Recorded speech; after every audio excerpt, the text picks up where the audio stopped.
Insider presents Geek Speak with Matthew Harris and Meredith Loughran. We cover entertainment, news, and tech with special guest appearances. So sit back and enjoy as we geek out together right now. Today, we have a very special guest, Cat Solen, and if you don't know her name, then you might be familiar with the show, The Shivering Truth.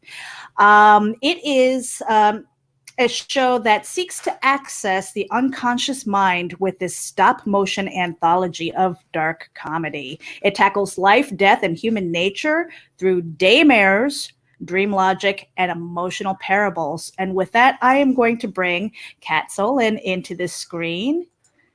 Hi. Hello. Hi. How was that for an intro? I love that. That was really nice. Thank you. That's a perfect description of the show. Well, I have to admit, I have never actually watched the show before last night. Matthew sent me the link, and I have to admit, I felt like my brain needed a shower afterwards. It was just really weird. You know, it was just like, what am I watching? And then I had to research a little more and go, okay, daymares, I get that. You know, this dream logic. I was like, okay. So I had to get a little bit in the mindset before I actually watched it, because I was like, what in the heck? Did you also watch, was it episode 201 first? Was it the Burn Earner? I watched That's both. what I watched first. I watched 1 and 2. Yeah. And I was just like, I don't want to give away too much. I don't want to give away too much, because if you've never experienced this, I highly recommend that you do, just for like that alternate reality type of experience. And I watched it sober, so I don't know. I don't know how you did that. Season 2 premieres this Sunday night, and on Adult Swim, folks. And that's May 10th, right? Yep, May 10th, right after Rick and Morty. And so y'all can check that out on Adult Swim. And I was in the same boat, Kat. I hadn't seen it before. We got the press release for season 2. I'm usually not up that late at night on a Sunday night. And so I went and I watched it, and I explained it to Meredith. I said, this is kind of like Rod Serling's Night Gallery. What did I say? Night Gallery. Doggone it. I had it in my head a minute ago, and now I lost it. But it's like Night Gallery. He does that. His brains are falling into his beard. Maybe that'll be another episode. Yeah. But, you know, Night Gallery Creep Show meets Robot Chicken and Team USA. You did say that. Yep. And you know, and I have a very weird sense of humor. I love new storylines and different ways of thinking, and so it was definitely right up my alley. That's why I jumped right on it when Tyler had emailed me. I was like, hey, wait a minute. He gave me a little description and blurb, and I was like, okay, this is right up my alley. And I know, you know, some of our quite a few of our audience members are definitely going to love it. It is available. Season 1, guys. I've seen it on Hulu. Meredith said it was on Sling. It's on Sling. Yep. And so you can check out season 1. These are, I like to just call them micro episodes, because they're like 15 minutes, like Robot Chicken. And so you can binge watch the whole season in just, you know, not even a half a day. But Kat, how would you describe the show in your own words?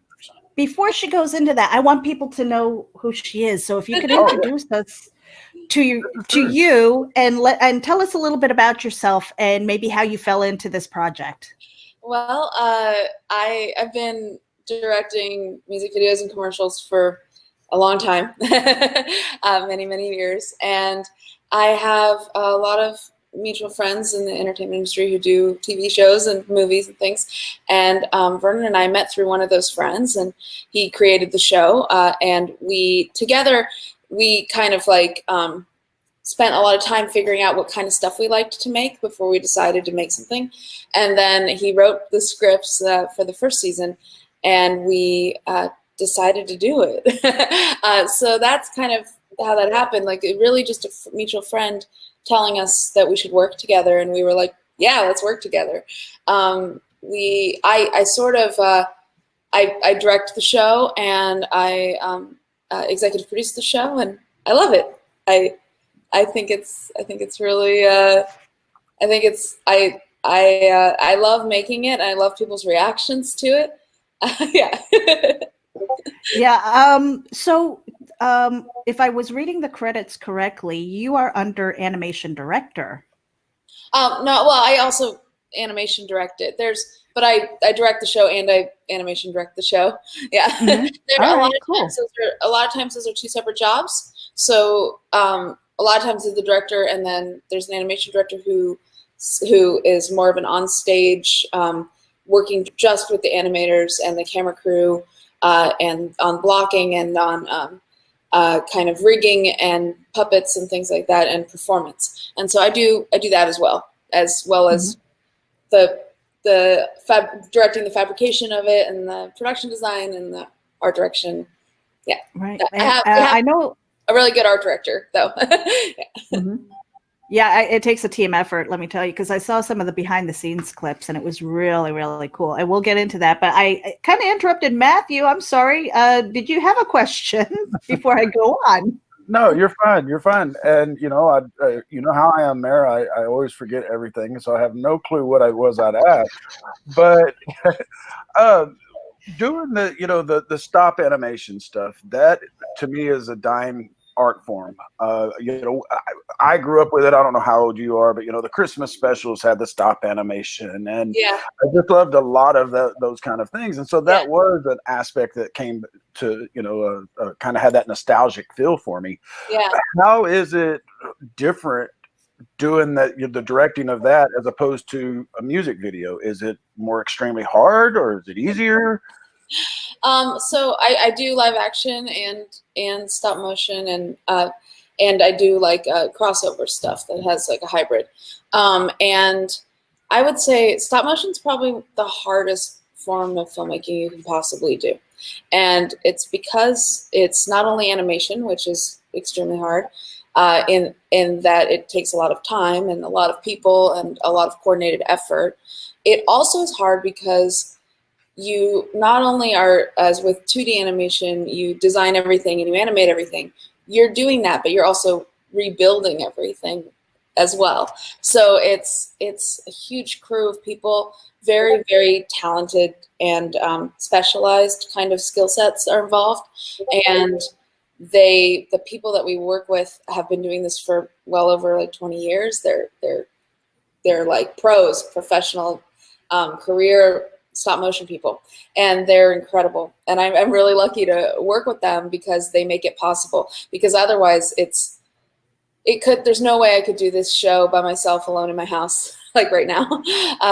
You definitely need a full crew of people working around the clock very closely, doing work that you can't find tutorials on the internet on how to do a lot of this stuff. So it's kind of skill sets that they've adopted through years of experience. So I would say in that regard, it is hard, but it also, something I love about stop motion is you end up making, you have to make an animatic in order to do anything in stop motion, where you do all your storyboards ahead of time for the episode. You start with the radio play, then you do all your storyboards to the radio play, and then you cut your animatic, which is a version of the episode that is all hand drawn with the radio play on it. And that has, in our show, we make sure that has every single tiny detail you can possibly imagine the episode is going to have in it already, and we don't change it after that. It's locked, and that's what we make. And so the drawings are very detailed. That process of cutting animatics takes a really long time because it has to be exactly what we want. And Vernon and I, that's like our number one time when we're really diving into the show and making sure we get everything in there we can possibly expect or hope for, because after that we have to somehow make it happen. And that's a big huge part of it. Well, quick follow-up question on that. How long does it typically take to take an episode from concept of, okay, this is what we're going to do, to completion, to having that one episode? It takes, so the pilot itself took about 5 months, but it takes as long as we have, essentially. Like we make it work with the amount of time we have to make it in, and that's usually making it fit into a budget of some sort that works, and is responsible, like not like a we try to keep the budget smart, and we try really hard to fit into it.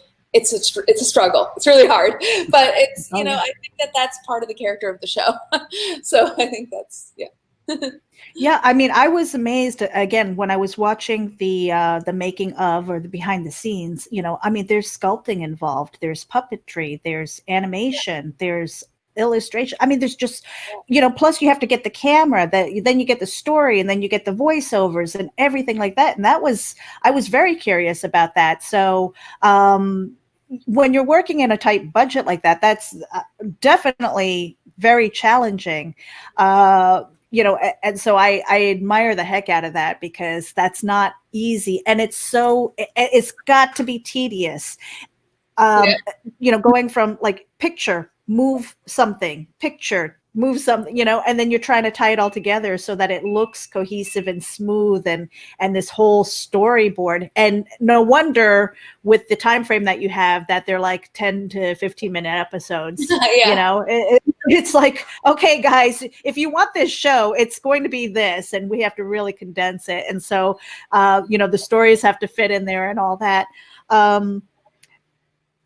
So I'm really fascinated with the process of finding that team and those different skill sets. Like you said, you were very lucky to have this team of people who are experienced.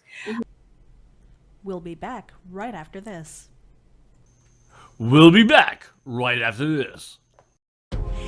Check it out. MobileEdge.com has award-winning products with innovative features and contemporary, edgy designs that empower you to look sharp and travel smart with your mobile tech. Your beloved, not to mention expensive gaming gear and mobile tech devices are an extension of you, so give them the protection and style they deserve wherever you go. Find them at MobileEdge.com and protect your tech with Mobile Edge. Bring it on.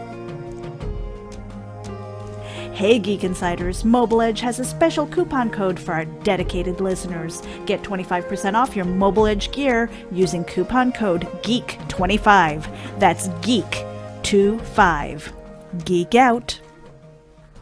I'm really fascinated with the process of finding that team and those different skill sets. Like you said, you were very lucky to have this team of people who are experienced.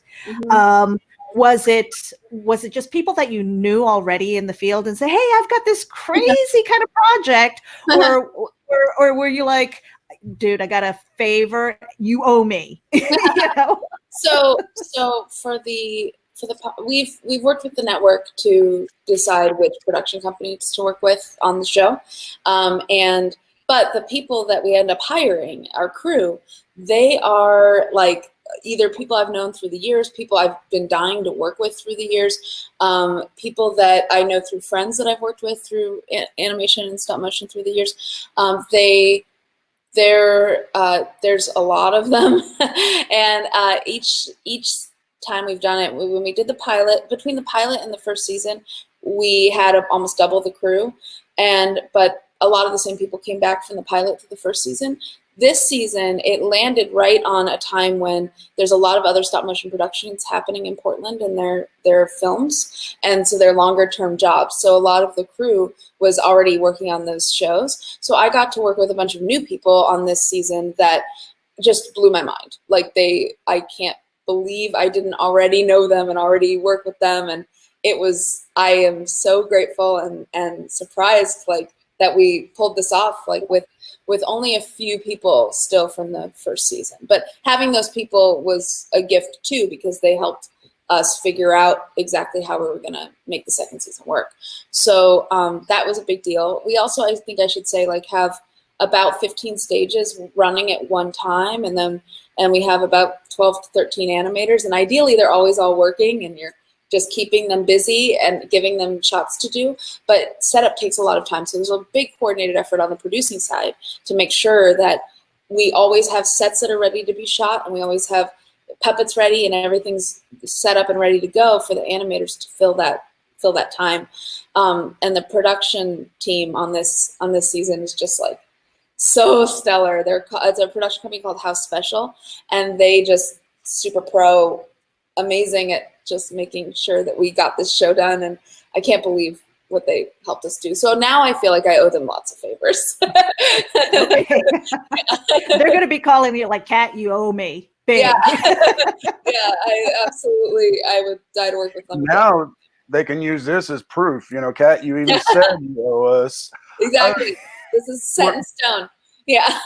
Were there any episodes that you guys weren't able to do for Adult Swim that you really wanted to? We have some little storylines that we've been holding on to for the right moment. But for the most part, these scripts are exactly what Vernon writes. So we pretty much just try to pull off this crazy scope and make it work. And that's, I think, a big part of the character of the show is the trying to fit something so big into something that we can actually do.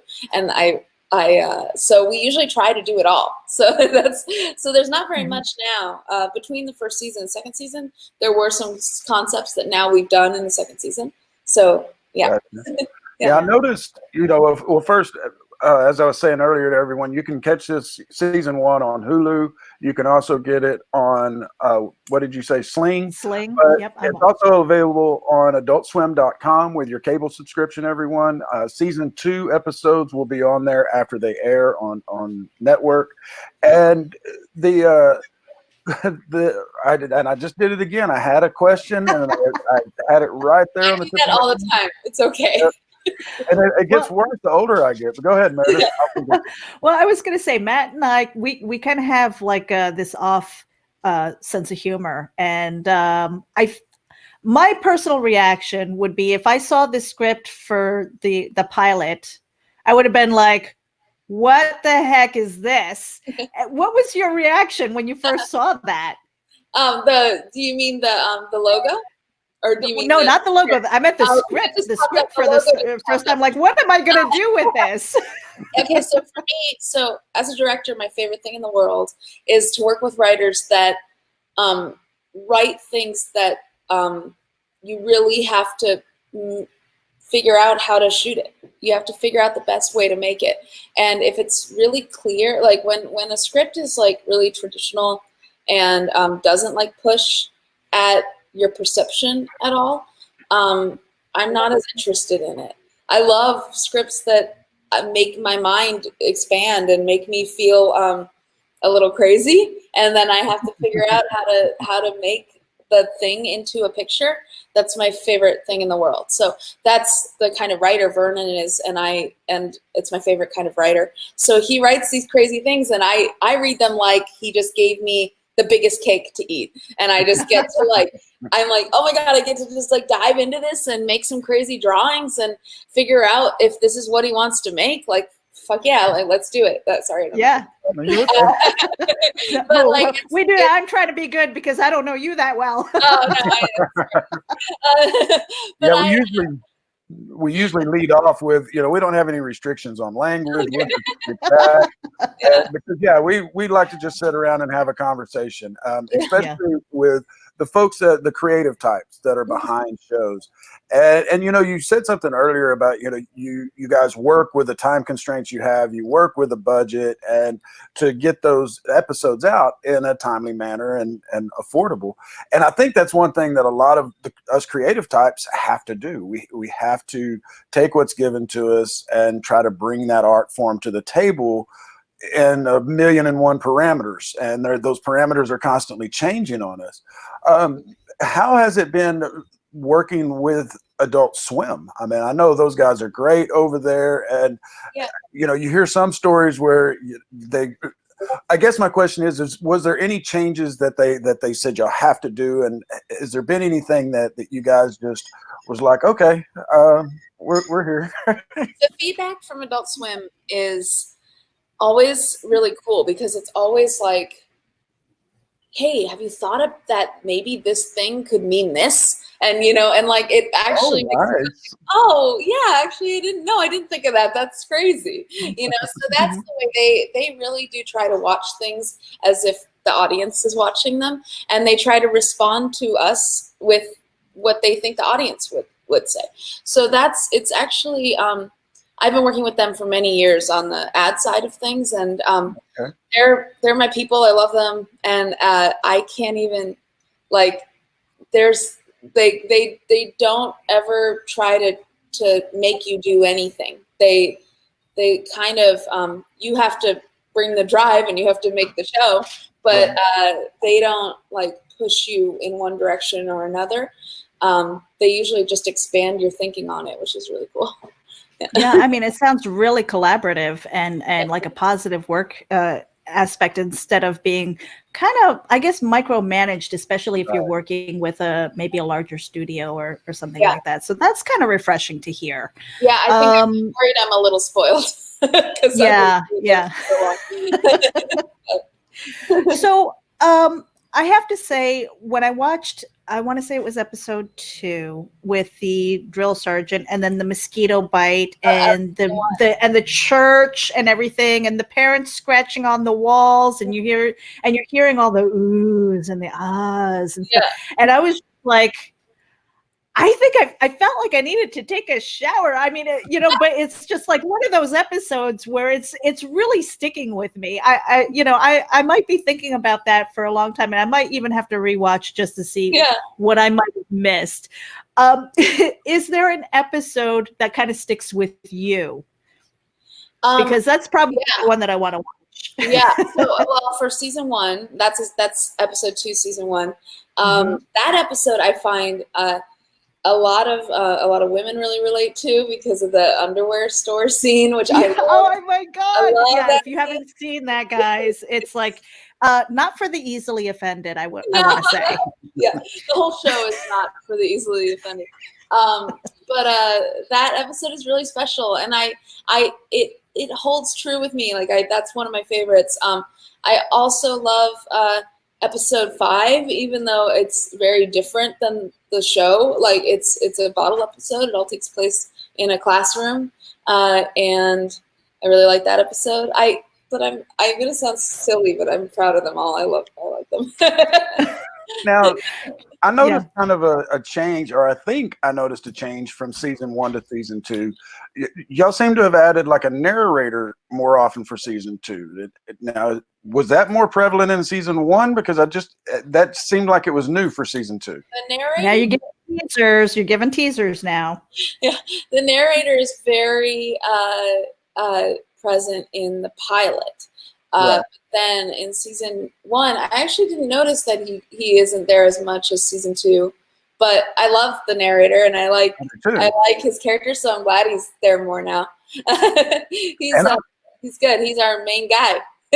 Yeah, and he puts the right feel for the show. You know? And I have found that, and I don't know if you've heard this a lot, but that opening before the credit, or before the opening credits, that's what draws me in on these episodes, because some of them you're going, what, WTAF? You know? And then others you're like, okay, where are they going with this? Yeah. And then some others I'm like, what? Rewind. What was that? Do you have any favorites that you remember? You know, I believe, and we can't talk about it much, but it was episode 2 of season 2.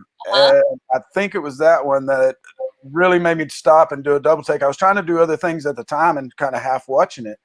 And I was like, what? Wait a minute here. And, you know, sorry, folks, we can't talk about episode 2 and 3 just yet, but y'all are going to be able to check it out next Sunday night. See, this is where we get, you know, the insider part of Geek Insider. We got to see the first 3 episodes, and then we get to meet Cat. But yeah, the season is looking really good. If you haven't checked out The Shivering Truth, make sure you check out season 1 before it kicks off Sunday night. Meredith, did you have another question, ma'am? I saw you raise your hand. I thought you were. Oh, no, I was making faces because I was like, neener. Oh, we have previews. No, I just love the creative process of it. And again, it's just so off base and not what I was expecting. And again, I probably should have read kind of what the show was about, you know, with the dream, you know, with the daymares and things like that? Because I totally get that. So it was like almost I had to switch myself into this alternate universe. And, you know, so you said Vernon writes. Yeah. Do you have other writers? And are these things? So this is his baby. Yes. Yeah. Yeah. Okay. Yeah. And then so he's like, he's been doing this forever, and he's really good at it. And yeah, he writes all the episodes himself, and then we expand them out in the animatic process. Yeah. Yeah. Now, has the pandemic, what we call the worldwide pause, has that affected any future production plans, or did it affect the season? So for us, we just finished it, so I feel really lucky that we finished on time. There are a lot of stop motion productions that are on hold right now, and I really hope they get to. They're working from home, but there's only so much you can do in stop motion working from home. So I don't know. I hope they get to start back up again really soon. There are really some really cool movies coming out, and it's a lot of the same crew that I work with on Shivering Truth, and I'm so excited for them for these films. So I really hope that they get to like get back to work soon. The projects I have some live action projects that are I'm developing, and they're kind of in pre-pro type world, and that's stuff I can do now. So that's nice. Yeah, we have a lot of friends who are writers, whether it's in film, comic books, just authors of traditional or non-traditional books. And, you know, so a lot of people, whatever you can do from home, they're finding that, you know, what I call the great pause is, you know, they're really taking the time to write as much as possible, throw down some ideas and things like that. Do you find that you are more creative now and maybe more efficient of your time, or are you kind of like waking up in the middle of the night with the potato chip bag on your chest, you know, watching, you know what I mean? I mean, for me, it's one day's different. Every day is different. So there's days where I'm like, I'm going to make a painting today, I'm going to write an outline today. And I actually do it. And then there's days where I can't bring myself to do anything at all. Yeah. And I try to use those days to read and take things in or watch movies. And there's a lot of really good stuff to watch right now. So, and that I always like when I talk to like schools and stuff, like as artists and as filmmakers, you can never watch too much stuff. You can never read too much stuff. You can never listen and see too much art. So I try on the days when I don't feel like it myself to take in as much as I possibly can. So that's been my approach to dealing with it. I wish I could be more productive than I am, and I'm sure all of us kind of feel that way right now. Yeah. Well, Kat, with you know, the downtime and those days that you didn't feel like doing nothing and you're watching movies, this is a way that I have gauged it. Did you get bored enough to binge watch all of the Tiger King? I didn't finish it. I did watch most of it. Yeah, so yes, almost. I got sucked in, and that was like a train wreck. But it's really intense. Yeah. It is. I'm not doing it. I haven't watched it. I'm afraid to start because I know myself. I get obsessed with stuff like that. Yeah. Yeah. I mean, it's definitely like people you don't see on camera very often. So that's nice to see. Yeah. Right. Yeah. You mentioned that you had some other projects in the works. Is there anything that you can share with us that you've got going on? They're all really early stages, but it's also all changing because of this stuff. But right. I want to do live action movies, and so I have a couple of live action films that one I'm developing with a production company right now, and we're on the second draft of the script. And then I don't know, Vernon and I are talking about some other stuff that we could do together, and we'll see if it's more Shivering Truth or if it's something else. Well, going back to the process with the stop animation and everything, in my head I'm thinking, why not go CGI or all illustrated and things like that? Why this seems like a harder road to go. And as Matt had said earlier, it was almost like a dying art with the stop animation. I personally hadn't really seen a lot of it since what was that show, Davy and Goliath, I think, the claymation and stuff. Yeah, that's I a mean, good one. seriously. So it just felt, I hadn't seen it in so long, and it felt like a dying art, and I was almost feeling nostalgic about it. So I'm really glad to see it coming back. Yeah. But what was the process of saying, let's do this? Because it seems a lot harder than sending it off to an animator. So I've always done like animatronics and stop motion type stuff. So that's kind of what people come to me for. I also do live action, like I said, but most of my stuff I get is stop motion and is like animatronics or like just really heavily art directed stuff. So for me, it was that Vernon and I wanted to do a stop motion show. We kind of conceptualized this to be like the most stop motion show ever, trying to like push the envelope of what stop motion can do, like as far as you possibly can. And so that was a big part of it for us, is we wanted to do something, and also do something that you could only do in stop motion, sort of, you know, like with all the different sets and all the different puppets. It would be insanely. It's expensive enough to make in stop motion. It would be insane in live action. So that was a big part of it. I really feel like audiences, when they can tell that something really exists in the world, it's still, even after all the really good CG that exists, I feel like there's an innate sense or animalistic sense that we get, that we just know, we get a good feeling in the back of our head that tells us that that thing is a real thing that exists in the world. Yeah, you can touch them. I'm gonna show you. I have a puppet from the pilot. That was Oh wow, we'd love to see that. Yeah, is this the? Yeah, And I might be putting you on the hot seat too, because I'm going to ask when you were optioning that out. Oh, Okay. that's the blind girl from the pilot. She's got her little shoes on. Oh wow. Yeah, and you got her in a box. yeah. I would have her up on I the. need to put her on. I need to display her. So I am going to put you on the hot seat here. And when you had this idea and you were trying to option it out, was Adult Swim your first choice, or first and only choice, or? Yeah, they were our first and only choice. Oh wow. Vernon has worked with them in the past, and as have I, and it's kind of how Vernon and I met, was through Adult Swim. So we knew we wanted to do it with them. And that's really nice. Yeah, we knew it also is a show meant for adults. I don't know where else would show this show. That's true, guys. If you guys are watching this and you watch it, and you watch The Shivering Truth, trust me, leave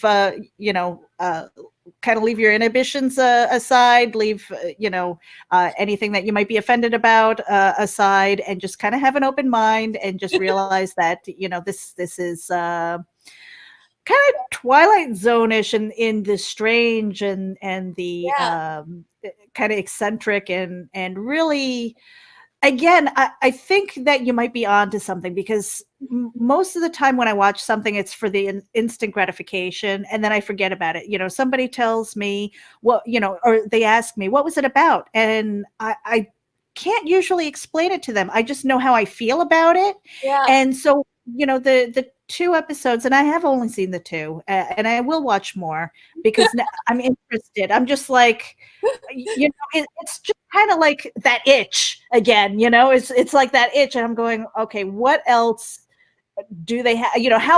Exactly how warped and how much are they pushing the envelope here? That's what I'm saying. We've got this sweet-looking lady here in front of us, and y'all are going to be really fooled because she's got the bleeding underwear. That's all I'm going to say. And then you go and see the Shivering Truth and know that she's directing these things. You ain't going to expect it, folks. I'm telling you. And you never judge a book by the cover. You can check it out this Sunday night after Rick and Morty on Adult Swim. Kat, after 2 years of doing this show, have you started having any episode ideas or any kind of inkling towards collaborating with him on writing? We always have little things that we talk about. So, when we first started conceptualizing what we were going to make, we would send each other all kinds of image references and songs and art that we loved and other films we loved. So I would say even just in these, a lot of just me saying I love certain things, Vernon, there's stuff in there for me that he writes knowing that I would want to make that. So that's a big part of it. So I would say there's a little bit of me in there all the time, no matter what. But I also just love working with his writing. So yeah. Yeah, it's kind of funny because, when I think about it in my own imagination, maybe this is a daymare or something like that. But, it's just I can imagine the phone calls going, what do you think about this? In the middle of the night. Yeah. And just kind of having that collaborative effort. Calls I get every now and then are like, I may have gone a little too far with this one. So now who pulls you guys back when you're throwing ideas at the wall and you're going, what do you think of this? What do you think of that? And like, yeah, let's do that. There's got to be a good editor in there somewhere. No, it's Vernon. Really? And me and our editor. Uh-huh. Yeah, we try to just push it as far as we can. But Vernon has a lot of experience in making TV shows, and he kind of knows how to do both sides of it, which I find really awesome. Like, he can write a crazy script that if you don't know how to produce it properly, it would cost millions of dollars, but he knows how to produce things properly, and so we can make it work together. Like, we figure out a way to make these insane concepts work. Sometimes it is still too expensive, but we try our best to make it all fit. And, we want it to all be there in the show and not go into crap, like we want the concepts and everything to be on screen, so to come out clearly.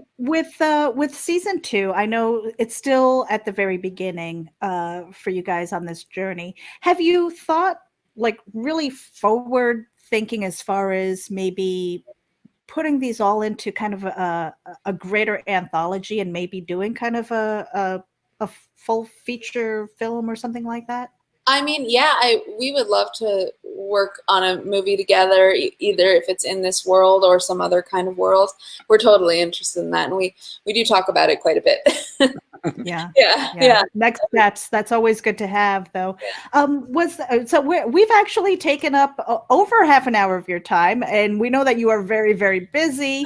As long as you're not falling asleep on the couch with the potato chip bag. No, that's me. That's me. Is there any place that we can follow you and the Shivering Truth and like where can we follow you guys for our audience? Yeah, we don't have our own like Shivering Truth account. We don't really do that, but we have Adult Swim posts about it quite a bit, and then I have a social media. I'm on Twitter and Instagram, just a Cat Solen. Okay, great. Yeah, and that's it. That's all I really have. Well, that's easy. Yeah.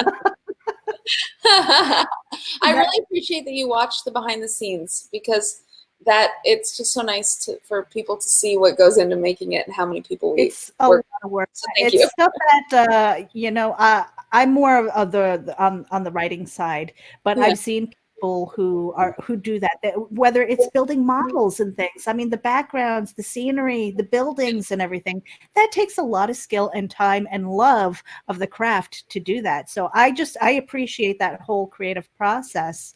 So I really appreciate the effort that you guys are doing. And again, it's that sense of nostalgia for me to see this kind of art coming back.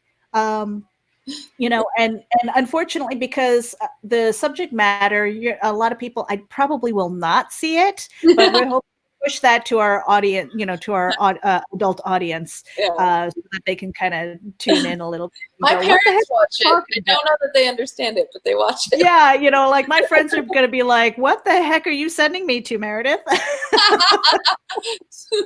Well, folks, Cat, we really, really thank you for joining us today and giving our audience an inside peek into the Shivering Truth.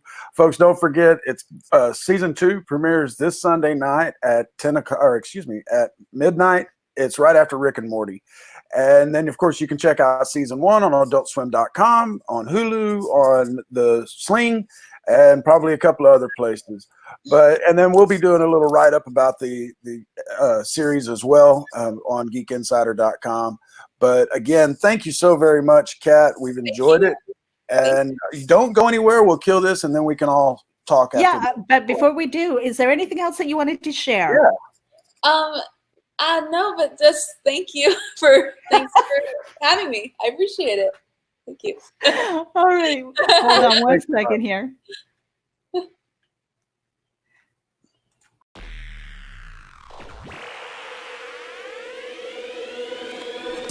At Geek Insider, we foster relationships with those in the geek sphere so we can give our audience the insider view of entertainment, tech, and more.